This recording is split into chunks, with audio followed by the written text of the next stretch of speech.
Өдрийн мэнд хүргэе. Түүхийн туршид агуу их амжилтанд хүрсэн ч юу ч биш болтлоо сүрсэн олон соёл иргэншил байсан. Зарим нь төрөмгийлэгчдэд ялагдаж устгагдсан бол зарим нь уур амьсгал цаг агаарын өөрчлөлтөөс болсон гэх мэт. За ингээд устж алга болсон 15 соёл иргэншилтэй танилцъя. 10. Уугуул тасманчууд. Энэ жагсаалтанд багтсан хамгийн эмгэнэлтэй жишээ байж магадгүй юм. Уугуул тасманчууд бол их газрын өмнөд хэсэгт орших Австралийн Тасмания мужийн уугуул иргэд юм. Европын судлаачид ирэхээс өмнө тасманчууд тус арал 40 мянган жилийн турш амьдарч байсан. Энэ хугацаанд өөрөөр омгийн бүлгүүд арал дээр тус тусдаа олон тооны соёлыг дэлгэрүүлэн хөгжүүлж, соёл иргэншлээ халдгалан үлдээсэн. Харин 18 дугаар зууны сүүл, 19 дугаар зууны ихэнх үед Европчууд ирснээр тэдний соёл иргэншлийг устгахад хүргэсэн юм. Европод ирснээс хойш уугуул иргэдийн донд өвчин эмгээг асар ихээр дэгдэж, мөн тэднээс болж бүр мөсөн устгагдсан.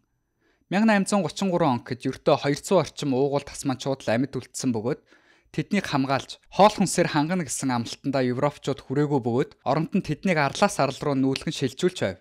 Нүүлгэх явцад ядарсан тасманчуудын цөөхөн хүн амыг өвчлөл улам цөөрүүлсээр байв. Өнөөдөр Европчуудад өөрсдөө уугуул тасманчуудын үр удам гэж хэлэх хүмүүс олон байдаг ч харамсалтай нь баруун нэг хүрнүүдийн төрөмгийлэл колоничлолд өртөж байсан учраас Тасманы уугуул хэл бүр мөсөн алга болсон байна. Гисэн хэдий ч Палавагийн ард түмэн гэгддэг хэсэг бүлэг хүмүүс үлдэж хоцорсон бүтээлүүдээс Тасман хэлийг сэргээх орлого хийсээр байгаа юм.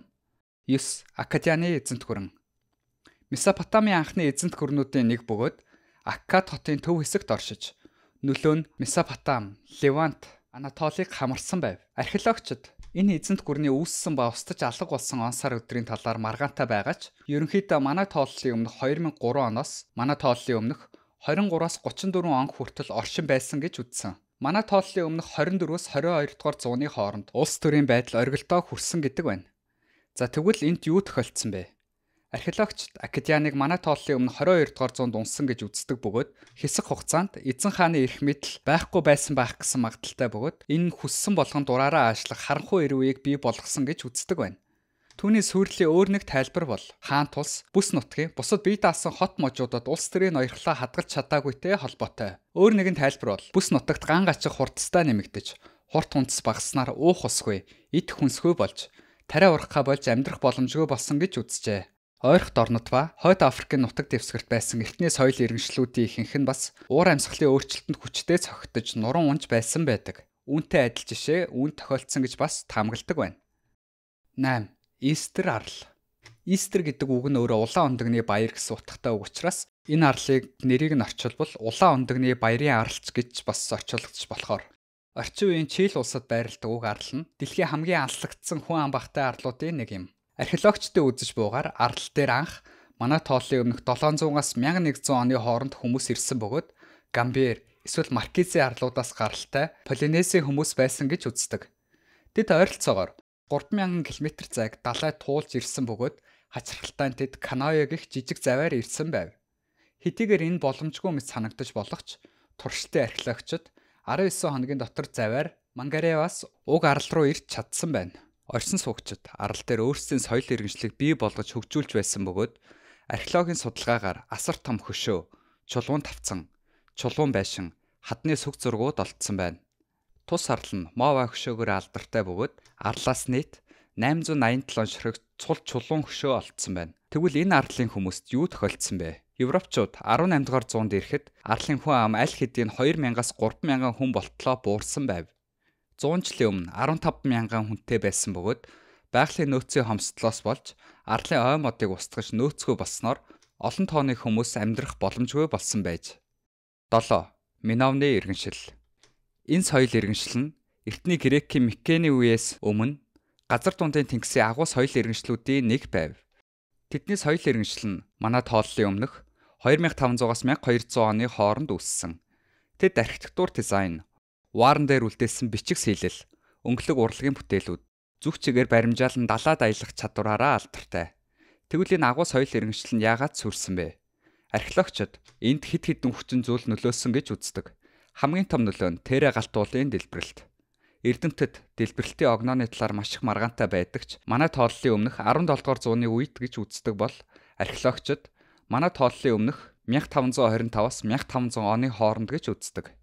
Ямар ч байсан дэлбэрэлт нь арлын өмнөд хэсэгт орших Критийг сүрүүлсэн бөгөөд археологчид Критийн арлуудаас далайн хясаа болон бусад далайн алдууруудыг олсон тул арал томоохон цунами болсон гэдэг таамаг байдаг байна. Үүгээр зогсохгүй. Галтуулын дэлбэрэлтээс үүссэн үнсэн үйл нь хүнсний хомсдол үүсгэсэн. Галтуулын дэлбэрэлт нь соёл иргэншлийн шууд цүйрлийг үүсгээгүй ч харин ард түмнийг даван туулах боломжгүй хямралыг үүсгэсэн байна. 6. Набатейнууд. Набатейнууд бол Арабын хойд хэсэг, Левантын өмнөд хэсгийн элсэн цөлд суурьсан бүлэг хүмүүс байв. Тэд анх Арабын цөлийн нүүдэлчин овог аймагуудын нэг байсан бөгөөд цөлийн амьдралын хатуу ширүүн уур амьсгал, хэцүү байдалд газар тариалангийн арга барил, ус унтны талаар сонирхолтой арга барилтай хүмүүс байв. Харамсалтай нь тэд түүхэнд бичигдэж үлдээгүй бөгөөд тэдний соёл иргэншилтэй холбоотой сүм хийд болон бусад барилга байгууламжууд бичээсүүд байдаггүй. Археологчид онцгой мэт зүйлийг олж эвлүүлснээр олж мэдэж чадсан байна. Бидний мэдэж байгаа зүйл бол Набатейн ард иргэдийн нийслэл Петра хотыг манай тооллын өмнөх 1-р зуунд маш хурдан барьсан бөгөөд түүний оргил үед 20,000 орчим хүн амтай байсан байна. Харин эзэн хаан Трайн хаант улсыг нэгтгэх үед Набатейнчууд Ромын эзэнт гүрэнд дарагдсан. Грек-Ромын томоохон соёлд хүчээр суралцуулсан учраас уламжилт соёл нь бүр мөсөн устсан байна. 5. Маягийн соёл иргэншил. Маячуудын соёл иргэншил нь Европчууд твд ирэхээс өмнө Америк твд оршиж байсан Месоамерикийн соёл иргэншил юм. Мянган жилийн туршид тэд гайхалтай урлаг, архитектур, одон орон судлалын систем, математик, хуанлын хөгжил бүхий цогц нийгмийг бий болгосон. Бас тэд хүнээр тахил өргөдөг байснараа алдартай. Соёл иргэншил нь оргил үедээ орчин үеийн зүүн өмнөд Мексикийн ихэнх хэсгийг, Гватемала, Близ, Гондурас, Эл Сальвадорын баруун хэсгийг хамарч байв. Энэхүү соёл иргэншлийн хөгжил нь манай тооллын өмнө 2000 оны үеэс эхэлж хөдөө аж ахуй, суурин газруудын хөгжил нь тэмдэглэн үлдсэн байдаг. Соёл иргэншлийн уналт нь Испаниас хамаарсан байна. Маягийн соёл иргэншил нь бүтц муутай байсан ба удирдагч нь бурхан тахил өргөх гэх мэт зүйлс илүү их анхаардаг байсан. Хүн ам нь ихтэж байгалийн нөөц нь хомсдсноор ихэнх том хотуудыг иргэдэн хайж нүүсэн бөгөөд манай тооллын 9-өөс 10 дугаар зууны үед Испаничууд ирж тариаланчдын өсгөж үржүүлж болох малын төрлөөс эхлээд уламжлалт шашин, соёлыг сүйтгэх гэх мэт амьдралын бүхий салбарт ямар нэгэн байдлаар нөлөөлсөн. Аз болоход олон жижиг тосготууд Испани колончлын эрх мэдлээс амьд үлдсэн маячууд байдаг бөгөөд өнөөдөр ч олон хүмүүс мая хэлээрээ ярьж чаддаг байна. 4. Индус хөндийн соёл иргэншил. Хуучин ертөнцийн агуу соёл иргэншлийн нэг болох Индусын хөндийн одоо үеийн зүүн хойд Афганистанаас Пакистан, баруун хойд Энэтхэг хүртэл хөгжиж байв.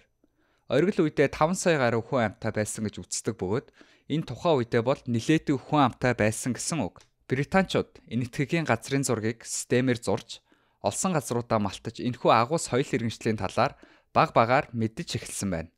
Тэр цагаас хойш уул уурхай мэдээллүүд олдсон бөгөөд соёл иргэншилтэй хот төлөвлөлт, нарийн хийцтэй ус зайлуулах систем, усан хангамж, орон сууцны бус, томоохон барилга байгууламжуудыг олсон. Археологчид манай тооллын өмнөх 1700 онд хид хідэн хот тэр үедээ орхигдсон гэсэн шинж тэмдгийг тогтоосон. Эдгээр соёлуудын нэгийг хадгалж үлдсэн газар болох Харапат олдсон арга яс нь уйман өвчтэй, сүрье зэрэг өвчтэй байсныг нь олсон ч тэдний улт өвчнүүдээс болоогүй байв. 2016 оны байдлаар ихэнх археологчид тэдний ган гачигт өртөж, бусад томоохон соёл иргэншлүүдтэй худалдаа хийх нь багассан Индусын хөндийн соёл иргэншлийн уналтанд хүргэсэн гэж үздэг бөгөөд эцэстээ хүмүүс зүүн тийшээ нүүж хөдөө тосготуудаар суурьссан байна. 3. Ацтекийн соёл иргэншил. Ацтекийн эзэнт гүрэн Колумбийн өмнөх агуу соёл иргэншлийн нэг байсан бөгөөд үүнийг Мексикийн соёл гэж нэрлэдэг. Манай тооллын 1300-аас 1521 он хүртэл байсан бөгөөд энэ хугацаанд тэр гайхалтай архитектур, урлаг, одон орны мэдлэг, хуанли, нарийн зан үйлтэй шашин, домог зүй бүхий цогц соёлыг хөгжүүлсэн байна. Маягийн соёл иргэншлийн нэгэн адил ацтекууд бас хүнээр тахил өргөдөг байсан. Гэтэ тэд үүнийг цоошин төвчөнд хүргэсэн бөгөөд 4 өдрийн дотор 80,400 хоригдлыг тодорхой үйл явдлын төлөө золиослсон байдаг байна. Энэ аимшигтай зан үйлийн талаар археологийн бүртгэлд хадгалан үлдсэн дэлгэрэнгүй дүрслүүд байдаг. Ацтекийн эзэнт гүрэн Теночтитлан, Текоко, Тилакапон гэсэн 3 мужуудтай хамтран холбоотон болсон юм. Тэд хамтдаа Мексикийн хөндийг 1428 оноос 1521 оныг хүртэл захирж байсан бөгөөд 1521 онд Испаничууд ирснээр дууссан юм. Месоамерикийн бүх агуу соёл иргэншлүүдийн нэгэн адилаар Испаничуудын их буу, гялалцсан хуйг дуулга, шинэ өвчний эсрэг нь сүрэн зогсох боломж байсангүй. 2. Олмекийн соёл иргэншил. Олмекийн соёл иргэншил нь манай тооллын өмнөх 1500-аад оноос манай тооллын өмнөх 400 он хүртэл оршин тогтнож байсан. Тэдний соёл иргэншлийн гол нутаг нь Персийн булангийн Намдор газар байв. Археологийн нотлохоогоор тэдний үндэс суурь нь манай тооллын өмнөх 5100 оны үед үүссэн бөгөөд газар тариалангийн эртний соёлоос үүдэлтэй болохыг нь харуулсан байна. Тэд уран сайхны өвөрмөц хэм маягийг хөгжүүлж, хүн амьтны дүр төрхийг гаргахдаа гарамгай байв. Мөн хүний муу цусыг ханаж гарах эмчилгээ хийдэг байсан ба одоо орон судлалын талаар сайн ойлголттой.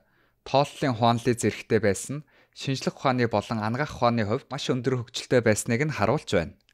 Мөн тэг гэсэн ойлголтыг олимпиачуудаас үүсэлтэй гэж үздэг. Хитрхи эртнийх учраас археологчид тодорхой мэдэхгүй ч гэсэн тэдний уналтын үед хүн амын тоонд буурч байгааг тодорхойлсон бөгөөд үүнийг тайлбарлах онолууд нь байгалийн орчны өөрчлөлтөөс эхлээд галтуулын дэлбэрэлт зэрэг байгалийн гамшигтай холбоотой маш олон зүйлс байдаг байна. 1. Атлантис.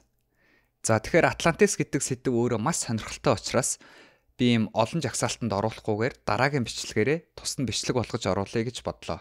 Энэ хүртэл үзсэн та бүхэндээ маш их баярлалаа. Лайка дараагүй лайка дараад subscribe тавьчаа дараарай.